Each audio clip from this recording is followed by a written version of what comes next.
பார்க்க போற சிஸ்டரோட பேர் வந்து மேரி ஜோன்ஸ்.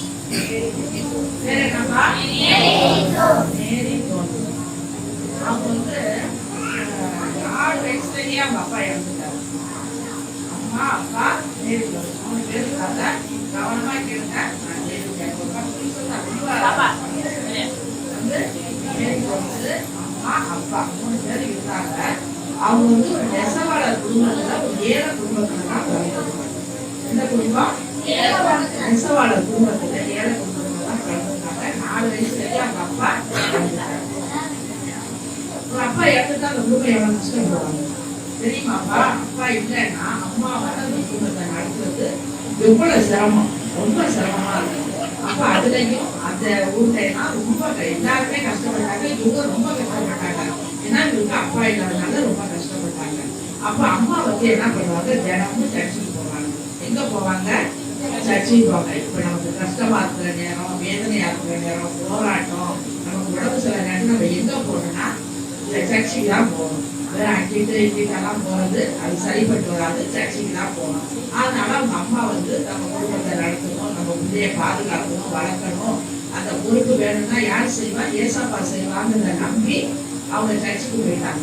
சர்ச்சைக்கு தினமும் போவாங்க. போய் இந்த பிள்ளை என்ன பண்ணுவா? மேரி ஜோன்ஸ் இருட்டான பகுதி விளக்கு கொண்டுட்டு போவாங்க. வெளிச்சத்துக்காக விளக்கு போய்லாம் செல்லுல லைட் அடிச்சுட்டு போவாங்க. டார்ச் லைட் அதெல்லாம் இருக்குது. அப்ப விளக்கு கொண்டுட்டு போவாங்க. கொண்டுட்டு போவாங்க டெய்லி. அதே மாதிரி அந்த அம்மா வந்து எல்லா கூட்டத்திலையும் மீட்டிங்லையும் அவங்க அம்மா கலந்துருவாங்க. அதான் இதுவும் தினமும் போகும். அதே மாதிரி 4 வயசுல இருந்து 8 வயசு வரையிலும் சர்ச்சினே இருந்து எல்லாத்துலையும் கலந்துருக்கு.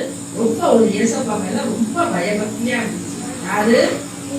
மேரி ஜோன்ஸ். மேரி ஜோன்ஸ் ஏசப்பா மேல ரொம்ப ஒரு பயபக்தியா அவர் மேல அன்பாலாம் இருந்தாங்க. அப்படி இருந்தப்ப 8வது வயசு வந்தப்ப இது வந்து வேதாகமத்தை கொடுத்ததான ஒரு வேதாகமே நம்ம வச்சிருக்கிற பைபிள். அந்த பைபிளை கொடுத்த பாரம் அவங்களுக்கு இருந்தது. எப்படின்னா இந்த வேதத்தை நம்ம வாசிக்கணும், இந்த வேதத்தை எப்படி நடக்கணும், இந்த வேதத்துல ஏசப்பா என்ன சொல்லியிருக்காரு அப்படின்றது தினம் படிச்சு தெரிஞ்சுக்கணுன்ற ஆவல். ஆனா பைபிள் கையில இல்லை. இன்னைக்கு நம்ம எல்லாருக்குமே பைபிள் இருக்குது. ஆனா அதை கொடுத்ததான ஒரு ஆசையோ வாஞ்சையோ தாகமோ யாருக்குமே கொடுக்குறாங்க. ஒரு மொபைலுக்கு நடக்குது, அவ்வளவுதான். அப்படி இருக்கிறோம் நம்ம. ஆனா அந்த மேரி ஜோன்ஸ் பைபிள் இல்லைன்ட்டு அவ்வளவு வேதனை. நம்ம பைபிள் இல்லையே, நம்ம என்னடா பண்றது அப்படின்னு கவலைப்பட்டுக்கிட்டு ஒரு பண்ணை வீட்டுக்காரவங்க, பண்ணை வீடுனா பெரிய பணக்காரவங்க தான் பண்ணை வீடு வச்சிருப்பாங்க. அந்த வீட்டு அம்மா வந்து பைபிள் வச்சிருந்தாங்க. எல்லார் கையிலையும் தம்பி கவனமா கேளுப்பா, எல்லார் கையிலையும் பைபிள் கிடையாது. அந்த பணக்கார பண்ணை வீட்டு அம்மா கையில ஒரு பைபிள் இருந்தது. அப்ப அந்த அம்மா சொல்லிட்டாங்க, என்ன சர்ச்சுக்கெல்லாம் போட பார்த்துட்டு வாரம் ஒரு தடவை நீங்க வந்து இந்த வேதத்தை எடுத்து படிச்சுக்க அப்படின்னு சொன்னாங்க. யாரு? பண்ணை வீட்டு அம்மா வந்து மேரி ஜோன்ஸுக்கு வாரத்துக்கு ஒரு தடவை பைபிளை படிக்க இறக்கப்பட்டு அனுமதி கொடுத்தாங்க. இந்த மேரி ஜோன்ஸுக்கு அவ்வளோ சந்தோஷம்.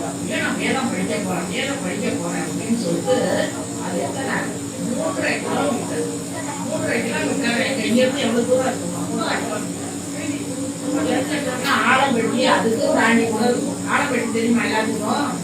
அவ்வளோ தூரத்துக்கு அந்த அம்மா நடந்தே போய் காலில் செருப்பு இல்லாம கரண்டு போற நானா மண்ணு தரையில நடந்து போய் வாரம் ஒரு தடவை 2 மணி நேரம் அப்பெல்லாம் இஷ்டத்துக்கு படிக்கிறாங்க. 2 மணி நேரம் தான் கொடுத்து 2 மணி நேரம் வாரத்துக்கு ஒரு தடவை போய் அந்த வேதத்தை படிச்சு மனப்பாடம்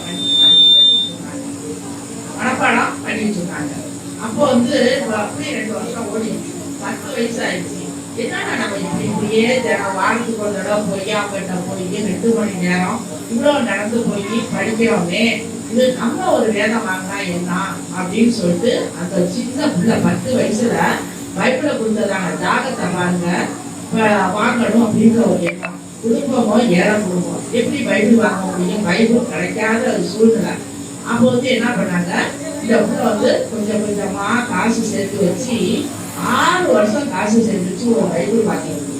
எத்தனை வருஷம்? 6 வருஷம் கொஞ்சம் கொஞ்சமா காசு சேர்த்து வச்சு 16 வயசுல ஒரு பைபிள் வாங்குறதுக்காக காசு சேர்த்துருச்சு. சேர்த்துட்டா இப்ப பைபிள் எங்க கிடைக்கிறதுன்னு தெரியல. காசு இருக்குது, பைபிள் எங்க கிடைக்குன்னு தெரியல. பைபிள் கிடைக்காத காலம். தாமஸ் சார்லஸ்னு ஒருத்தர் இருக்கிறாரு. அவரை அவர்கிட்ட தான் அந்த பைபிள் விற்கிறாரு. அவர் தான் காசு கொடுத்தா கொடுப்பாரு அப்படின்னு கேள்வி வேளாத்தே விசாரிச்சிருக்குது. பைபிள் எங்க கிடைக்குன்னு விசாரிச்சிருப்பார்.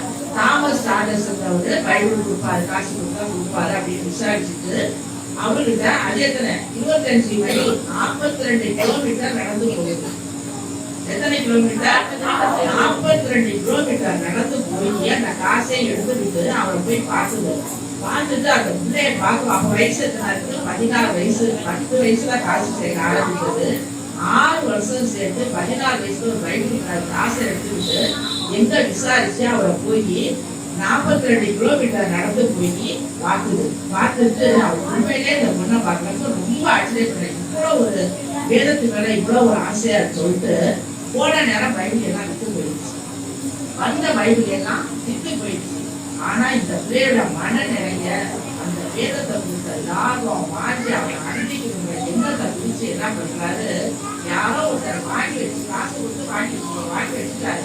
அந்த பைபிளை நமக்கு தரமா அவங்களுக்கு அடுத்த தடவை நான் பார்த்துக்கிறேன் அப்படின்னு சொல்லிட்டு அந்த பைபிளை உடனே அந்த பைபிள் கிடைக்கல விட்டுருச்சுன்னு சொன்னப்போ இந்த பொண்ணு தேம்பி அழுதாங்க. அழுதலை பார்த்துட்டு தான் அவங்க இந்த புத்தகம் அவர்கிட்ட கொடுத்துருக்கிறேன். அந்த புத்தகத்தை உனக்கு தரேன்னு சொன்னப்போ ரொம்ப சந்தோஷம் இருந்துச்சு.